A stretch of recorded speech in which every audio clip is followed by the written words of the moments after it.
Irmãos, vamos ouvir a palavra do Senhor. Eu convido a igreja que abra comigo sua Bíblia lá no Salmo 27. Salmo 27. Salmo 27. Convido a igreja que, à medida que encontrar o texto, por favor, coloque-se de pé.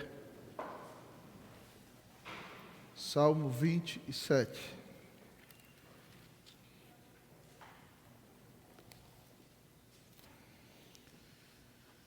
Salmo 27, assim diz a palavra do Senhor. O Senhor é a minha luz e a minha salvação. De quem terei medo?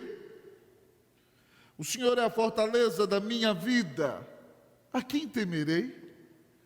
Quando malfeitores me sobrevêm para me destruir, meus opressores e inimigos, eles é que tropeçam e caem.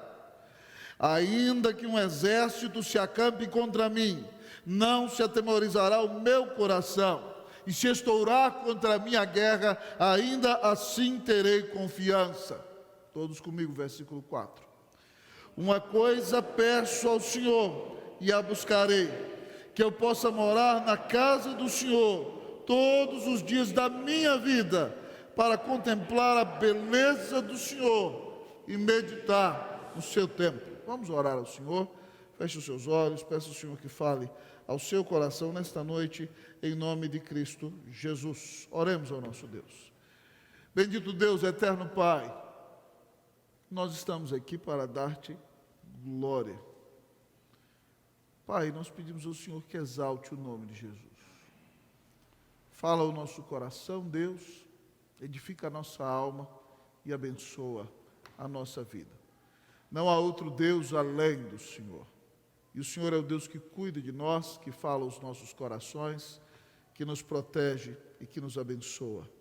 Deus, consola a tua noiva agora. Todos nós enfrentamos momentos de grande vicissitude e luta em nossas vidas. E a tua palavra que nos fortalece, que nos consola, que nos reanima, que nos abençoa. Deus, ensina a tua igreja como vencer o dia da luta, como vencer as lutas da vida. Fala o coração do teu povo, fala a nossa alma, nós oramos em nome de Jesus. Amém. Podem sentar, irmãos e irmãs. Alguns anos atrás aconteceu algo muito triste.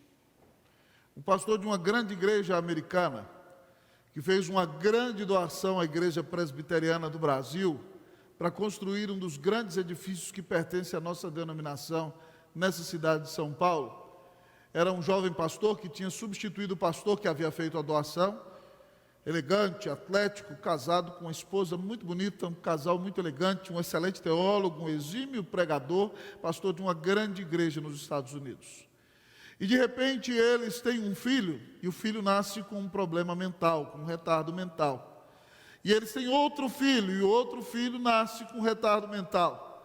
Então agora a mãe já não trabalha mais, se dedica integralmente, e é tremendamente difícil criar aqueles meninos. E aquele pastor que era exímio teólogo, exímio pregador, no fundo nutria no coração uma tristeza, porque não entendia qual era o projeto de Deus para a sua vida e para a vida da sua família. Mas ele, muito atlético, sempre corria no fim de todas as tardes. Um dia ele corria num horário, a esposa no outro horário, cuidavam das crianças, e o dia no final de uma tarde, ele saiu para realizar o seu Cooper e para correr, e entrou num túnel de trem no qual pensava que estava desativado. E quando ele estava no meio do túnel, não tinha para onde correr, apareceu uma locomotiva dentro daquele túnel, e ela atropelou o pastor, e ele perdeu uma de suas pernas. Teve que passar por uma cirurgia muito complicada, correu o risco de perder a vida, e andava com uma perna mecânica que lhe causava muita dor. E num dia de grande angústia e desespero, aquele pastor entrou na garagem da sua casa, fechou os vidros do seu carro, fez uma carta para sua esposa, para a igreja, dizendo que não aguentava todo o sofrimento que Deus lhe havia infligido, e ele então resolve tirar a sua própria vida. E numa atitude terrível, ele liga o motor do seu carro, e fica ali dentro. E o gás carbônico daquele motor tira a vida do reverendo. Deixa marcas profundas na vida da igreja, deixa sua esposa sozinha com 2 filhos. O que leva uma pessoa que crê no Evangelho, que crê no Senhor, chegar a tal ponto de desespero, que queira tirar a sua própria vida?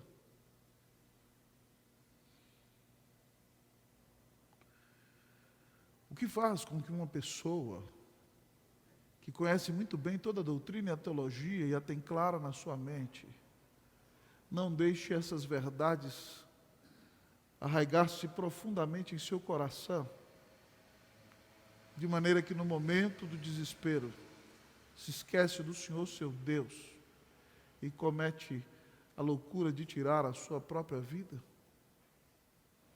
Irmãos, todos nós, nesse mundo, inevitavelmente, vamos passar por momentos de aflição. E nesses momentos de aflição, nós não podemos nos esquecer que o Senhor está sempre ao nosso lado. Nós não podemos nos esquecer da palavra de Deus. Nós temos que pedir ao Espírito Santo que mantenha o nosso coração ensinável e como terra fértil para receber a semente da palavra, sendo umedecida pelo Espírito Santo de Deus, para nos fortalecer e nos dar vitória em todas as lutas que enfrentamos na vida. O autor deste salmo, meus irmãos e minhas irmãs, foi um dos maiores guerreiros das Santas Escrituras. Quando menino, desprezado pelo pai, pelos irmãos, é criado nos campos junto com ovelhas, tem que enfrentar ursos, tem que enfrentar leões, mas o Deus eterno usa para matar um gigante, e depois então ele enfrenta a fúria e o ciúme do próprio rei, o qual ele amava. E ele então vive uma vida de perseguição durante mais de 10 anos, às vezes escondido em cavernas, às vezes em desertos, tendo que fingir-se de louco na corte de um rei que era seu próprio inimigo. Davi é um moço muito humilhado, muito sofrido. Depois de muito tempo, de muita humilhação, Deus o levanta à posição de rei. E Deus o abençoa e ele conquista todas as vitórias em todas as batalhas, mas quando está próximo dos seus 50 anos, ele esquece da graça e da bondade do seu Deus e comete uma falha terrível. Então Deus eterno perdoa, porque Deus o faz arrepender-se, mas Deus cai com uma disciplina terrível sobre sua casa. Seu filho abusa de uma meia-irmã, o irmão dela mata o seu meio-irmão. Depois esse jovem prepara uma grande conspiração, convence o reino de Israel durante 4 anos e tenta tirar o reinado do seu pai e acabar com a vida do seu próprio pai. Davi foi um homem muito sofrido, que viveu grandes momentos de desespero em sua vida, mas ainda nos momentos mais terríveis, ele soube reanimar-se no Senhor seu Deus. E nesse salmo, o rei Davi nos ensina como enfrentar as lutas da vida. Como enfrentar as lutas da vida? Em primeiro lugar, o texto da palavra nos diz: reconheça o Senhor. Como enfrentar as lutas da vida? Reconheça o Senhor. O texto diz: o Senhor é a minha luz. Vamos ler comigo, versículo 1 todos, vamos lá? O Senhor é a minha luz e a minha salvação. O Senhor é a fortaleza da minha vida. Davi reconhece o Senhor. Ele usa o nome de Yahvé, o Deus da aliança, o Deus de Abraão, de Isaac e de Jacó, o Deus do pacto, o Deus que libertou o seu povo do cativeiro no Egito, mas o Deus que é o Deus pessoal de Davi. Davi dá nomes a Deus em distintas circunstâncias de sua vida. Em outro momento de grande angústia e dor, ele diz: o Senhor é o meu pastor. E aqui, no momento da sua vida, ele reconhece quem é Deus. Ele diz: o Senhor é a minha luz.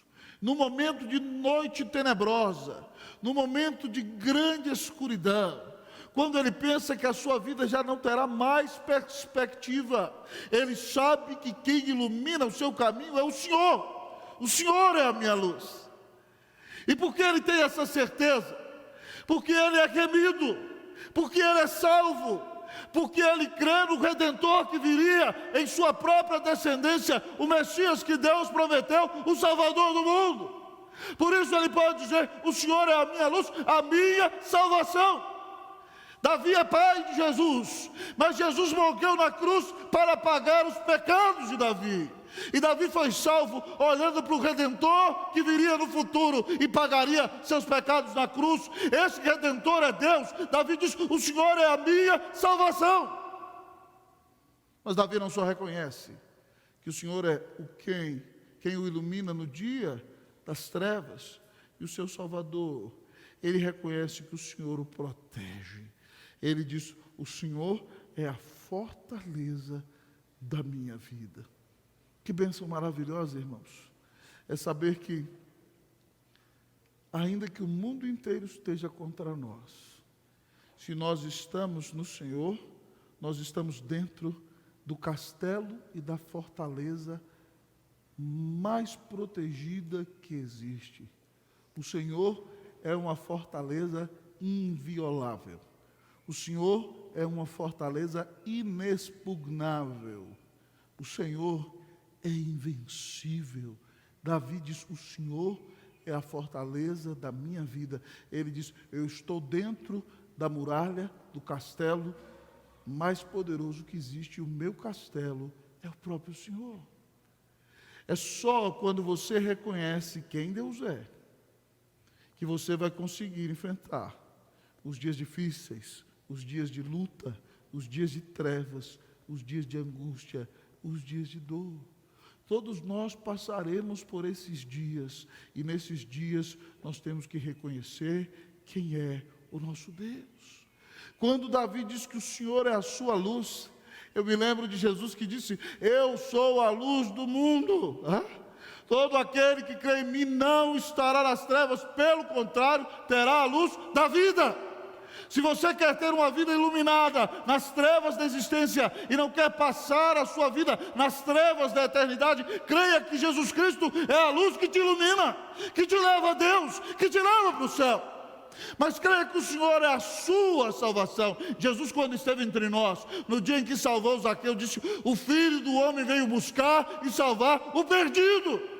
Se você é pecador e creu em Jesus, a Bíblia diz que o Senhor te salva. O Senhor perdoa você de todos os seus pecados. Mas com respeito à fortaleza que Deus é na nossa vida, o Salmo 46, também escrito por salmistas, diz: Deus é o meu refúgio e fortaleza, socorro bem presente na tribulação. Como você tem reagido no dia da aflição? Como você tem reagido no dia da angústia? Como você tem reagido no dia da dor?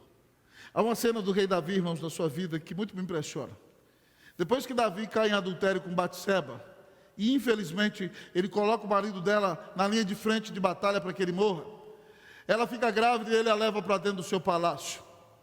E Deus manda o profeta Natan dizer a ele que vai matar aquela criança, porque aquela criança é fruto de um adultério. Mas mesmo Deus tendo dito isso, Davi sabe que Deus é misericordioso. E Davi entra para dentro da sua recâmara, e o menino nasce enfermo, e ele ora, e ele chora, e ele jejua. Durante uma semana ele luta espiritualmente, porque ele sabe que Deus é misericordioso, que Deus é perdoador e que Deus é bom. E ele vai lutando, chorando e orando, e de repente então o menino morre. E os servos dele falam assim: meu Deus, o menino está vivo e está doente, ele está nesse desespero todo, como é que a gente vai falar para ele que o menino morreu? E ele então viu os servos conversando lá do lado de fora. Ele levantou e perguntou: o menino morreu? Eles falaram: morreu sim, senhor. Ele se levantou, tomou um bom banho, lavou o rosto, disse: me sirvam comida, comeu bastante e agradeceu a Deus. E aí os servos dele falaram o seguinte: ué, o que é isso que você está fazendo? Quando o menino estava vivo, você estava gemendo que nem um louco. Agora que o menino morreu, você fica bem? Ele fala assim: enquanto ele estava vivo, eu tinha esperança. Mas agora ele morreu. Ele não pode vir até mim e eu não posso me encontrar com ele. Davi, até no momento mais terrível, no momento de perda e dor, ele soube que Deus estava no controle de tudo e abençoando a sua vida. Irmãos, que nós nunca nos esqueçamos que o Senhor é a nossa luz, que o Senhor é a nossa salvação, que o Senhor é o Deus que nos protege. Se você se lembra isso todo dia, se o seu caminho está tenebroso, você não sabe para onde ir, fala, meu Deus, qual é o próximo passo? O Senhor é a luz, Ele vai iluminar a sua vida. O Senhor é a sua salvação, o coração dele com você não muda. O Senhor vai te proteger. Então não se desespere. Fique firme. Reconheça o seu Deus. Como enfrentar as lutas da vida? Reconheça a Deus.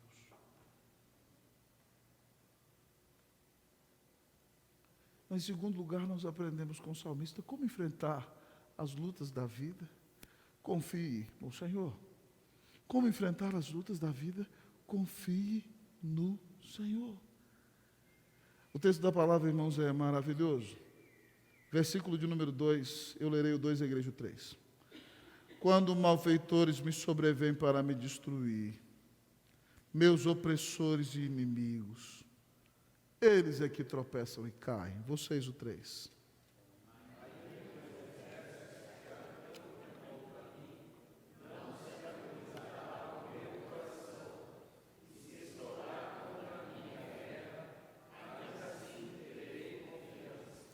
Porque reconhece quem é o seu Deus, Davi diz, de quem terei medo?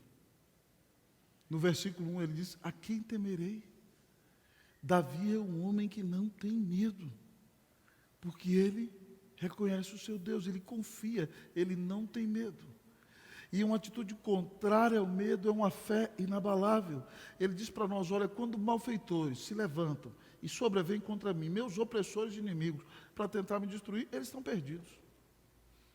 Sabe por quê? Porque Deus é a minha luz, a minha salvação e o meu protetor, a minha fortaleza. Os malfeitores que se levantam contra mim, todos eles vão tropeçar e vão cair. Mas ele é mais claro, como grande comunicador que é, e pinta um quadro diante de nossos olhos. Nós imaginamos, amados irmãos, uma cena de grande batalha. E nós imaginamos um exército com milhares de pessoas. E aquele exército vem à guerra, está acampado do outro lado de um vale, e ele vai enfrentar um homem só. Davi diz assim, ainda que um exército se acampe contra mim, não se atemorizará o meu coração. Você poderia dizer isso? Ainda que o mundo inteiro fique contra mim, eu não vou ter medo. Não vou dizer que a Bíblia diz isso, porque a Bíblia não diz, mas quase que Davi falou assim, um com Deus é a maioria. Davi falou, pode vir todo mundo, né? Cai para dentro, se ele fosse assim, vem para cima. Hein? Pode vir um exército inteiro, o Senhor está comigo. Ele diz assim, ainda se estourar contra a minha guerra, pode vir o inimigo, o inferno inteiro. Ele disse, eu vou ter confiança. Que bênção maravilhosa. Como alguém pode confiar assim em Deus, amado irmão? É só porque conhece quem é o seu Deus. E a palavra vem dizer ao meu coração e ao seu nessa noite, meu irmão, minha querida irmã, que se nós queremos vencer as lutas da vida, nós temos que confiar no nosso Deus. Pare de olhar para as circunstâncias. Pare de olhar para os problemas. Pare de olhar para as pessoas que estão ao seu lado. Pare de confiar na sua própria força, confie no Senhor. Sabe por quê? Porque este Deus maravilhoso é sua luz, é sua salvação, é fortaleza da sua vida, Ele cuida de você. Não é à toa que Paulo diz lá em Romanos 8:31, se Deus é por nós, quem será contra nós? E não é à toa que ele diz no 32, aquele que não poupou o seu próprio filho, antes por todos nós o entregou, porventura não nos dará graciosamente com ele todas as coisas? E não é à toa que ele diz em Romanos 8:36, quem nos separará do amor de Cristo? Será tribulação, ou angústia, ou perseguição, ou fome, ou nudez, ou perigo, ou espada? E não é à toa que ele diz no versículo 39, porque eu estou bem certo de que nem a morte, nem a vida, nem os anjos, nem os principados, nem as coisas do presente e nem do porvir, nem poderes, nem alturas, nem profundidade, nem qualquer outra criatura, nada poderá nos separar do amor de Deus que está em Cristo Jesus. Confie no Senhor. Cristo morreu na cruz por você.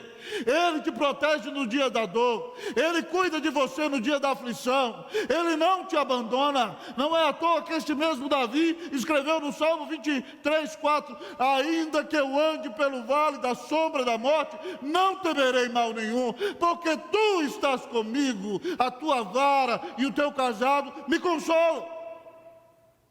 E se você está aqui e já viveu momentos terríveis na sua vida, você pode falar como Paulo falou lá em Filipenses 4: tanto sei viver na abundância como na escassez. Você sabe viver no dia da alegria e no dia da aflição. Você sabe desfrutar do dia da festa e sabe que vai ficar firme no dia da dor. Porque você tem experiência com Deus em todas as coisas. E tendo visto a fidelidade de Deus em todas as circunstâncias, você pode dizer: posso todas as coisas em Cristo que me fortalece. Onde está posta a tua confiança, meu irmão? Onde está posta a tua fé? Você já parou para pensar que se você está vivendo uma situação difícil, foi porque um Deus que é soberano e que é bom te levou para essa situação? Você já parou para pensar que esse Deus soberano e bom te levou para essa situação para que você perca a confiança em coisas que não vão te dar resposta e significado para a sua vida? Para que você ponha seus olhos no Senhor e receba dele a segurança e a paz da sua vida? Onde está posta a sua confiança, meu irmão? Nesse fim de semana, o Brasil está chorando. Faleceu o grande apresentador Gugu Liberato. Eu não conheço uma pessoa que não achava o Gugu gente boa. São Paulo está de luto. Gugu, um menino que veio da pobreza, que se aproximou de Silvio Santos, que aproveitou as oportunidades, que ficou rico, se tornou empresário. E disseram que a mulher dele era crente. Nós não sabemos o que aconteceu no seu coração. Mas eu quero perguntar para você, e eu espero que Deus o tenha levado para o céu. Mas a Bíblia diz assim: de que adianta o homem ganhar o mundo inteiro e perder a sua alma? Meus amados irmãos, porventura nós levaremos deste mundo nossas conquistas aqui? Você poderá colocar todos os seus carros em fila dentro do seu mausoléu e dirigi-los lá na eternidade? Você poderá levar mansões desta terra onde você vai morar? Nós temos que começar a olhar a vida com a perspectiva de Deus e entender que o que de fato importa é crer no Senhor Jesus Cristo. Nós levaremos daqui a salvação em Cristo Jesus. Nós levaremos daqui a comunhão com Cristo Jesus. Nós levaremos daqui o privilégio de ver o Senhor na glória e estar com Ele toda a eternidade. Eu quero lhe perguntar, para que tipo de coisa você tem dado valor? Tem gente que dá valor para o sucesso acima de todas as coisas. E o sucesso passa e a pessoa entra em depressão. Tem gente que dá valor para uma boa posição e respeitabilidade diante dos homens e quer buscar isso, e às vezes sacrifica família, sacrifica mulher, sacrifica filho, destrói tudo que tem. Onde está posta a sua confiança? Que você coloque sua fé em Cristo Jesus. Somente com a fé posta nele é que você vai ter força, segurança e condição de vencer todas as adversidades da vida. Como enfrentar as lutas da vida? Reconheça o Senhor, confie no Senhor, coloque a sua fé em Cristo Jesus. Eu gosto muito do hino que diz: Somente ponho a minha fé na graça excelsa de Jesus, no sacrifício remidor, no sangue do bom Redentor. O coro você canta comigo. A minha fé e o meu amor estão firmados no Senhor, estão firmados no Senhor. Confie em Jesus, com Ele você não vai ser decepcionado.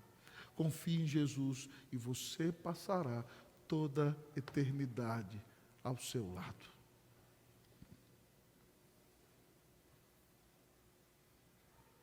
Como você tem enfrentado as lutas da vida? Como enfrentar as lutas da vida? Em primeiro lugar, o texto diz: reconheça o Senhor. Em segundo lugar, o texto diz: confie no Senhor. Mas em terceiro e último lugar, o texto diz: busque ao Senhor. Como enfrentar as lutas da vida? Busque ao Senhor. Versículo de número 4. Leamos todos juntos? Uma coisa peço ao Senhor, e a buscarei, que eu possa morar na casa do Senhor todos os dias da minha vida, para contemplar a beleza do Senhor e meditar no seu templo. Davi diz que se ele pudesse pedir uma coisa só. Então preste atenção, buscar a Deus para Davi não é uma dentre muitas prioridades. É prioridade absoluta, ele está dizendo para nós. Uma coisa peço ao Senhor, uma só. Veja bem que ele não está pedindo sucesso, não está pedindo riquezas, tudo que Deus deu para ele, não, ele diz: eu peço uma coisa só ao Senhor, prioridade absoluta. Uma coisa peço ao Senhor e eu a buscarei. Ele demanda diante de Deus, ele luta por esse grande desejo profundo da sua alma. Ele diz que eu possa morar na casa do Senhor todos os dias da minha vida, para contemplar a beleza do Senhor e meditar no seu templo. Você precisa entender bem aqui, irmão, no Antigo Testamento, a presença de Deus está no tabernáculo. Então, no tabernáculo, amado irmão, no Santo dos Santos, lá estava a presença de Deus. O sacerdote entrava, vez por outra, para fazer expiação pelo povo e pelos seus próprios pecados, e sobre a Arca da Aliança havia um pavimento chamado propiciatório. Havia 2 querubins cujas asas tocavam uma a outra, e o sacerdote entrava ali e aspergia o sangue naquele lugar, e aquele lugar era o lugar onde estava a presença de Deus. Depois que Davi prepara tudo, Salomão vai construir o templo de Jerusalém, e lá você verá o santo lugar e o santo dos santos, e lá é o lugar onde está aquele véu espesso, onde a presença de Deus está. Então Davi disse: uma coisa só eu peço ao Senhor, eu vou buscá-la. Eu quero morar na casa do Senhor todos os dias da minha vida. O que Davi está dizendo: eu quero estar próximo de Deus. Eu quero ter um relacionamento íntimo e pessoal com Deus. Eu quero ter um relacionamento vivo com o Senhor. Eu quero conhecer mais o meu Deus. Ele diz aqui: eu quero contemplar a beleza do Senhor. Ele quer ver Deus manifestando a sua graça enquanto ele é adorado. Ele quer contemplar a glória do seu Deus, mas ele diz mais: eu quero meditar no seu santo templo. Davi queria ouvir o ensino da palavra dado pelos sacerdotes, guardá-lo no coração, memorizá-lo, meditar nele e buscar a presença do Senhor. Davi entendeu que a prioridade do homem é relacionar-se com Deus, e ele não quer deixar nada na sua vida colocar-se ou interpor-se entre ele e o seu Deus. Ele sabe que a maior bênção que nós temos é ser vazios de nós e sermos cheios do Senhor. É por isso então que ele nos mostra que a sua prioridade absoluta é buscar o Senhor. Irmãos, é claro que hoje o templo no qual nós estamos aqui não tem a mesma posição que tinha o templo do Antigo Testamento. O templo de Deus do Novo Testamento somos cada um de nós como indivíduos, e todos nós reunidos como a noiva do Senhor. Nós somos o templo é o povo de Deus, o lugar onde o Espírito Santo de Deus habita. E onde nós nos reunimos para adorar, ali se faz casa de Deus, porque ali Deus está. Então, se nós amamos a Deus, e Ele é a primeira prioridade da nossa vida, irmãos, nós adoraremos a Deus sobre todas as coisas. Nós não deixaremos que nada se interponha entre nós e o nosso Deus. Irmãos, muito me preocupa o que nós estamos ensinando aos nossos filhos, por exemplo, nos dias de hoje. Quando nós dizemos a um filho, não vamos para a igreja, vamos para o campo de futebol no dia do Senhor, o que nós estamos ensinando para esse filho nos dias de hoje? A igreja do Senhor Jesus tem que pensar seriamente com o que está acontecendo com ela. Alguns anos atrás eu li um livro, amados irmãos, de um grande pregador americano, que é pastor na África hoje, Voddie Baucham, um grande pregador negro americano, dos que eu mais gosto de ouvir. E ele tem um livro chamado Família Guiada pela Fé. E ele contava a história de uma mãe que foi no gabinete reclamar que o seu filho havia se desviado da igreja. Ela tinha levado o menino quando moço, quando noivo, e ele ia para a igreja, e aí de repente então ele ganhou uma bolsa por jogar futebol americano e entrou na universidade. E lá na universidade ele não foi mais à igreja. E lá se envolveu com pessoas erradas e se envolveu com drogas. E ele se afastou do Senhor. E ela dizia, por que Deus permite que isso aconteça comigo? E ele disse que começou a conversar com aquela família. E aí de repente então, ele falou, mas você trouxe ele mesmo? Eu trouxe. Todos os domingos da vida dele, ele estava na casa de Deus. Não, só quando tinha temporada de futebol que ele faltava. Então ele tinha 3 meses para jogar, jogava. Então o que ele aprendeu? Que existia uma prioridade sobre Deus na vida dele. Ainda que ninguém dissesse isso, na prática ele dizia, para jogar futebol eu não preciso ir no culto adorar a Deus. E aí quando ele cresceu e saiu da tutela dos pais, a primeira coisa que ele fez foi colocar outra prioridade no lugar do culto a Deus. Se você falta do culto e vai para o parque, leva seus filhos para o parque, você está ensinando para o seu filho que a diversão no parque é mais importante que a adoração ao Senhor. Se você falta do culto, para ficar assistindo futebol todo domingo, você está dizendo para o seu filho que o seu time é uma paixão maior do que Jesus Cristo. E ele então tem que curtir isso. Meus irmãos, nós temos que prestar atenção. Não é à toa que nossos pais eram firmes conosco. Eu estou cansado de ver gente dizer, não, nós não podemos levar menino para a igreja todo domingo, pastor exagerado, não sei o que das quantas. Só para ver filho crescer e se afastar do caminho de Deus. Porque seus pais não souberam ensinar que Deus é a prioridade da nossa vida.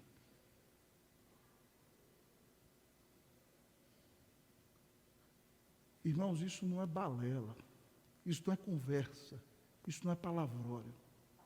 Nossos filhos veem nossas atitudes, eles veem nosso testemunho, eles veem se nós oramos ou não oramos a Deus. Eles veem o compromisso que nós temos com as Escrituras. Eles veem quando nós buscamos ao Senhor, se somos sinceros ou não somos sinceros. Mas não somente por eles, por nós mesmos. Será que Deus é a prioridade da nossa vida? Jesus diz, buscai, pois, em primeiro lugar o seu reino e a sua justiça, e todas as outras coisas vos serão acrescentadas. O Senhor é a prioridade da sua vida todos os dias. Irmãos, independentemente de qualquer coisa que nós precisemos fazer, eu quero fazer um desafio a você. Eu tenho tentado isso na minha vida. Independentemente do horário, a primeira coisa que eu gosto de fazer no meu dia é buscar meu Senhor. Porque sem Ele eu não sou nada. Porque se eu não orar, Ele não ler a palavra, eu sei que no meio do dia, se alguém der uma vacilada ou pisar na bola comigo, eu vou dar uma patada em 5 minutos depois. Então eu preciso de Jesus para Ele... Baixa a bola aí, Zé. Fica tranquilo, acalma, e Ele então me enche da palavra dEle e transforma o meu coração. Eu preciso do Senhor, eu preciso ser transformado por Ele a cada dia, e nós só somos transformados de glória em glória quando nós temos um relacionamento pessoal com o Senhor. Davi, no mais conhecido de todos os salmos, diz assim, fazendo alusão até ao que disse aqui, bondade e misericórdia certamente me seguirão todos os dias da minha vida, e habitarei na casa do Senhor para todo o sempre. Você busca a Deus todos os dias? Você senta e fala assim: Senhor, quero ouvir o Senhor falar? Uma das canções que eu mais gostava no Chile, de Marcos Witt, ela dizia assim: e eu não poderia estar diante de ti, ouvindo tua voz sem chorar como uma criança, e passaria todo o meu tempo assim, sem querer nada mais que escutar tua voz. Irmãos, quando nós paramos e fazemos o que vocês estão fazendo, é o momento mais maravilhoso.